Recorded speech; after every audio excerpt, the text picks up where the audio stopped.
The word through which the Lord made me born again was 3 verses from Ezekiel chapter 36 verses 25 to 27, where the Lord says, I will sprinkle clean water on you, you will be clean.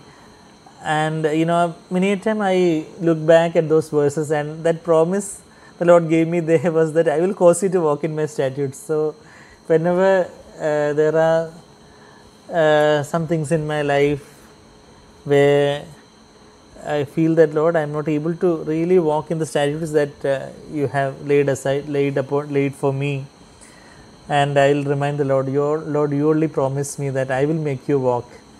So like that, when we pay closer attention to what we have heard from the Lord directly through many saints of God, what the Lord has ministered to our hearts. Man shall not live by bread alone, but by every word that proceeds from the mouth of God. Matthew 4:4. That is what the first statement that Jesus, the recorded first statement of Jesus after his baptism, and that was to the devil, that he is telling that verse, quoting from Deuteronomy chapter 8 and verse 3. So man shall live by every word that proceeds from the mouth of God. So who am I listening to? Am I listening to the Lord? And if I listen to Jesus, I will live. Man shall live by every word that proceeds from God's mouth. But if you listen to the devil, you will feel like dying or killing, because John 10:10 says that the thief comes only to steal, kill and destroy. But I have come so that you might have life and life in abundance. I still remember many times I have testified about that, where I was counseling one believer patient with suicidal ideations. One believer lady with suicidal ideations, and she was saying that, Doctor, I know that I am a child of God, but I feel like dying, because of some stressful things in her life and all. Then suddenly the Lord reminded me of these 2 verses, Matthew 4:4 and John 10:10. So I said, if you hear Jesus, what do you want to do? What will happen according to this verse, Matthew 4:4? Man shall not live by bread alone, but by every word. So man shall, what will happen if you hear every word that Jesus speaks? Then you will live. You want to live. But if you hear the devil, what will you do? You feel like the thief comes to steal, kill and destroy. So either killing yourself, that is suicide, or killing other people, homicide. That is from the devil only. That thought is from the devil only. So Jesus has come to give us life and life in abundance, and that word, I believe, healed her, and she was continuing to do well. So like that, and actually whom are we listening to? If we listen to the devil, it will be, of course, thoughts of discouragement, and what is listening to the devil? It's actually when thoughts of discouragement or disheartening, every thought of discouragement is not from God at all. It is always from the devil through our flesh. And if we heed to the words of the thoughts of discouragement, we will feel discouraged and depressed and disheartened and drained out. But if we listen to the Lord has always words of lifting us up, encouraging us. Pay close attention to what we have heard, and then even verse 2 starts with, for this reason we must pay close attention. For what reason? Because Jesus is the final spokesman of God, as we read in chapter 1, and because he is far superior to any of the angels, and because he is the creator God, then because of all that, for this reason we must pay much close attention to what we have heard. Even the word spoken through angels itself was unalterable, and every transgression of that law, every disobedience, there was a just penalty. Then how much more the word spoken through God himself, that is through Jesus himself, how much more it is serious. So if the old covenant was through Moses, a man, and word given through angels, spoken through angels, prove unalterable, how much more serious is the judgment according to the word that is spoken through the Son of God, Jesus himself. We were thinking about drifting away, we were telling about that anchor. The Hebrews chapter 6 Verse 19 says about this anchor of hope, and that anchor of hope goes within the veil, it says there. Hebrews 6:19, this hope we have as an anchor of the soul, a hope both sure and steadfast, and one which enters within the veil. So that anchor of a hope enters within the veil means into the most holy place. So our anchor is in the most holy place means it's in God himself, the rock of ages, in Christ himself.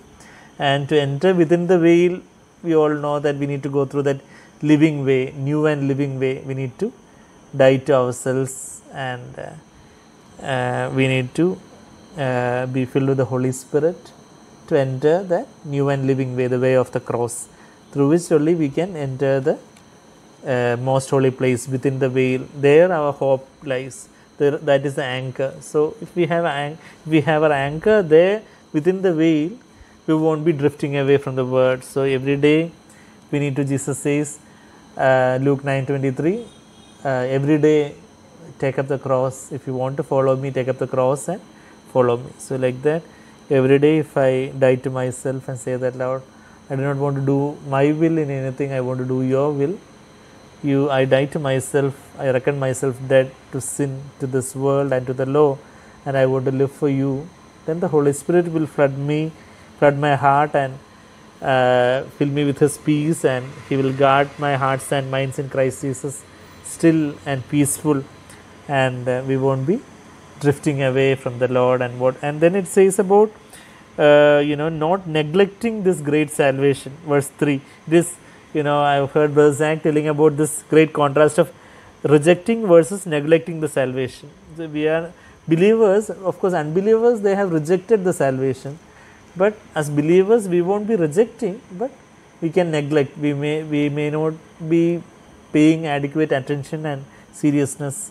We might be neglecting the word of God. We might be neglecting our time with the Lord. We might be neglecting our assembling together. So like that. So this great salvation, chapter, even the question, one doubt that was asked was that if the word spoken through angels, I was seeing this reference in Galatians 3:19 also.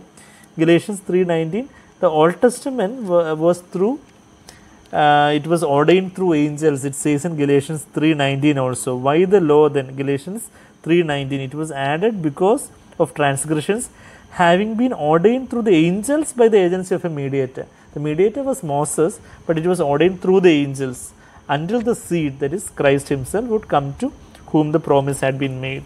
So then we can understand in the word spoken through angels, that is referring to the Old Testament. Verse 2. Even the same Hebrews chapter 8 is that great contrast of Old Covenant and New Covenant is there. Galatians 4 is another chapter. 2 Corinthians 3 is another chapter.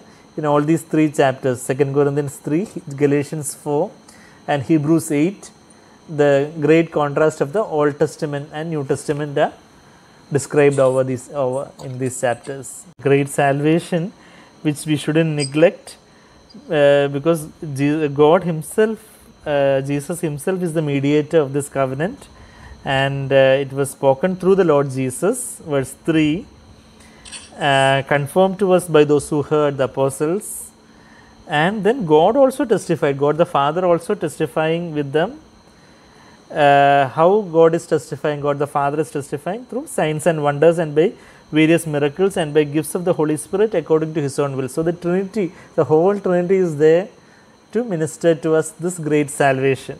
God the Father spoken through the Lord Jesus, and the gifts of the Holy Spirit, Father, Son and the Holy Spirit. The Trinity is seen over there. Although the word Trinity is not there in the Bible, Trinity is very much there in many verses of the Bible. Somebody was asking, where is the word Trinity in the Bible? Then somebody else was asking, where is the word Bible in the Bible? There is no word Bible in the Bible. So in that same argument, we cannot even use the word Bible. So even though the word Trinity is not there, the truth of Trinity is depicted beautifully over here. Even in the time of Jesus' baptism, the Father God testifying, this is my beloved Son in whom I am well pleased. The Son receiving the baptism from John the Baptist, and the Holy Spirit descending as a dove. The beautiful picture of the Trinity over there. And many parts of the scriptures we see that beauty of that triune God, not three gods but one God, but in three persons, one in being but three in persons. And there one another thing that we see is that gifts of the Holy Spirit according to His own will. So even the various miracles and gifts of the Holy Spirit, of course we can ask the Lord, we can covet for the gifts, desire earnestly spiritual gifts. 1 Corinthians 14:1 we are exhorted, especially the gift of prophesying, that is preaching the word of God for edification, exhortation and consolation. 1 Corinthians 14:3 we can ask the Lord, Lord, whatever you have planned for me, whatever gifts that you have planned for me in the body of Christ, Lord, give to me all those gifts, we can ask. But actually He gives the gifts of the Holy Spirit according to His own will. He chooses according to, there in 1 Corinthians 12 also we read there, when we read about the gifts of the Holy Spirit, that He gives the gifts according to His will.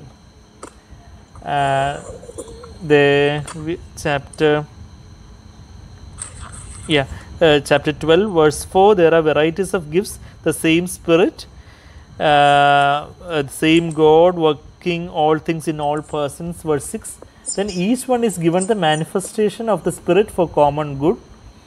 And verse 11, but the one and the same Spirit works all these things, distributing to each one individually just as He wills.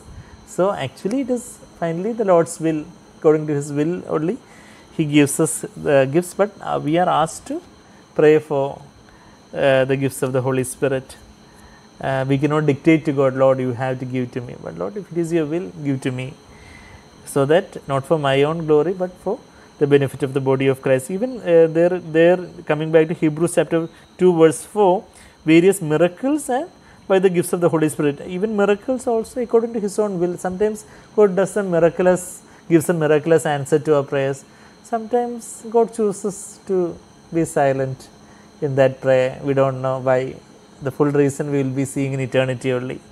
So according to His will He does miracles. So if He does miracles, well and good, praise God. If He doesn't do the miracle, but He gives enough and sufficient grace, abundant grace to go through that difficult phase in our life, there also we praise God. The gift of prophesying, that is the gift of sharing the word of God for edification, that is building up people, exhortation, challenging them, and for consolation, consoling people in their distress and trials.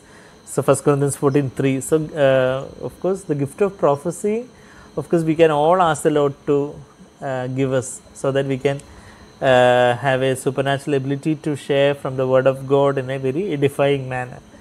That is the gift that the Lord uses most to build the body of Christ today. And the gift of evangelism, gift of teaching, gift of miracles, gift of healing and all, we can ask the Lord, Lord, if it is your will, you can give to me, Lord. I am open. If it is your will, give to me. But we are not here to kind of for a hunger strike before God that you should give me. We cannot dictate to God like that, but rather we can receive what the Lord chooses to sovereignly choose to give us. So shall we close our eyes and pray? Loving, gracious Heavenly Father, thank you for this blessed word that you have given us, Lord. The word that liberates us, the law of liberty. And Lord, this word was not just spoken through any angel, but through Jesus Himself. And thank you, Lord, for this great covenant, the great new covenant, the great new salvation, the great salvation that you have given us.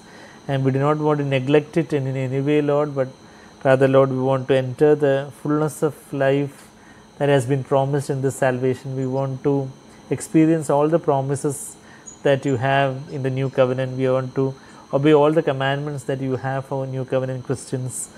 Lord, help us, Father. Help us to have all that word become flesh in our lives as it became flesh in Jesus' life. Oh Lord, thank you, Lord. We want to surrender ourselves to you. We want to have that anchor within the veil.